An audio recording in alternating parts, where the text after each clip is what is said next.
Hey everybody, welcome to J&J on Jazz, sponsored by Jazzwire. I'm Jeff. This is my friend James. And James, you've got a little buddy there, but he's not doing so good. Is that right?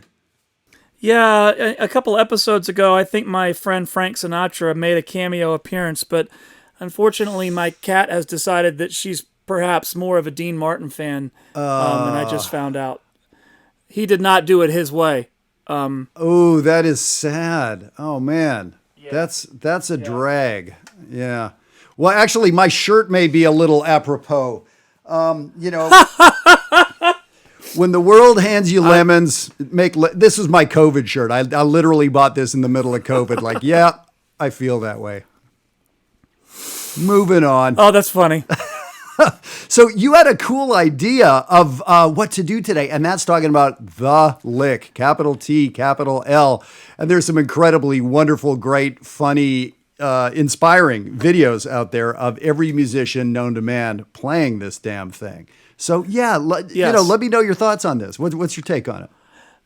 Well, I didn't really realize that it was so ubiquitous until that mashup video. I probably, what was it, 6 or 7 years ago when that thing hit? Yeah. Of everybody playing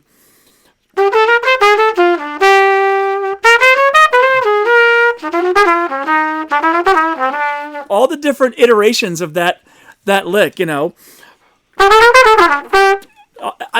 I've used that thing so many times for so many years. I don't even know where I got it, but it's definitely way in my playing. And now every time I play it, I'm real subconscious about it. Like, it's because I never thought it was a joke, but now it's kind of funny, right? Because of that mashup. But it's a real piece of vocabulary that cats have been using for a long time. There's a reason there were so many examples in that mashup, right? So I just kind of wanted to throw it out there as a concept today and talk about the fact that it's okay to play the lick. You might, don't be surprised, you might get a chuckle or two if you do it, but it's a really great device to help you hear over a variety of chord types. I tend to hear it over minor chords, is where I tend to hear it, but you can use it on major chords too. But I don't know, I just wanted to throw it out there, talk about it for a minute, and maybe play a chorus or two of minor blues, and maybe 2 or 3 choruses. And I'll work it in there, but I'm not going to try to make it sound comical. I'm not going to overuse it. It's something that I do like to use sparingly. So I've got that I want to play for you guys, and then I have a quick little thing I wanted to show you. So I'll do the blues first, Jeff. Cool. And now let me ask, when you play this over a minor chord, let's say you see a C minor chord, do you start that lick on C minor? Or rather on the note C? Yeah. Yep, I do. Yep. Yeah. So in this case, I'm going to play a blues in concert G minor. Okay. Right? So that means it's going to be, when you hear it, it's going to be me starting on concert G. Excellent. All right. So here we go.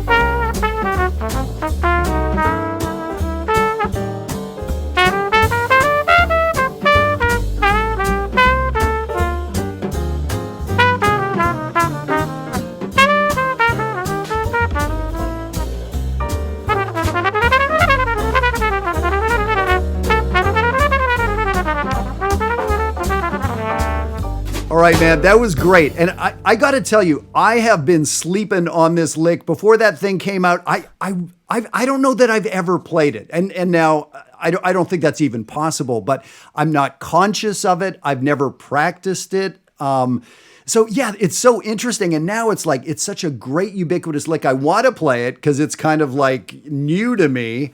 So I think it's possible I'm the hippest guy on earth because I don't play it. Is that what that means?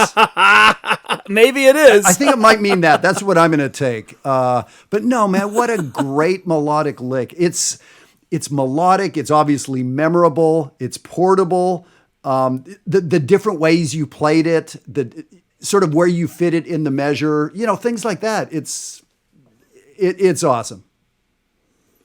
So, well, thank you. I appreciate that. The other thing that I like to do with this is I like to practice this slowly and play the different iterations of it on a diminished 7 chord.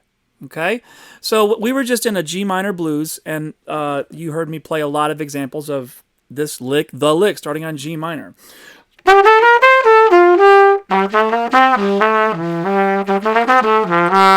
So what I like to do is, again, slow. I'm going to use a G diminished 7 chord. So the notes in a G diminished 7 chord are, of course, G, B flat, D flat, and then enharmonically F flat or E, right?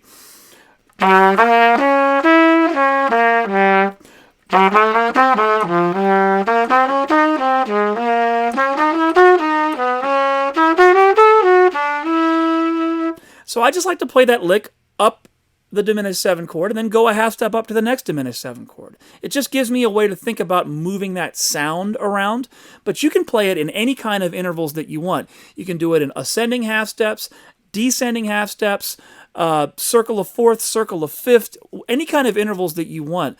But I really encourage players to practice that lick and move it around different intervals because it really comes in handy as a horn player, especially when you're playing modal tunes. If you hear the piano player really sliding around and doing that McCoy thing and moving around, it's like, where the heck am I supposed to go? But you can move that lick around, and piano players will go with you, especially on minor modal tunes. So, again, you don't have to use the whole thing. You can use a snippet of it.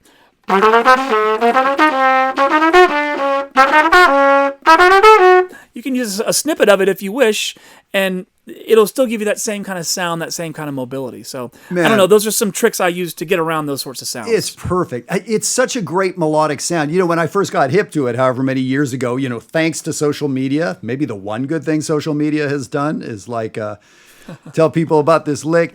And so, I was figuring it out. I honestly didn't know it. And I love, to me, I'm thinking in minors, 1, 2, 3, 4. Then there's a descending triad, ba, ba, ba. It's sort of like a minor 5 chord is the way I think about it. To make sense in my head. We go up and we come down that little minor section. And what I need to do is turn down the correct thing here.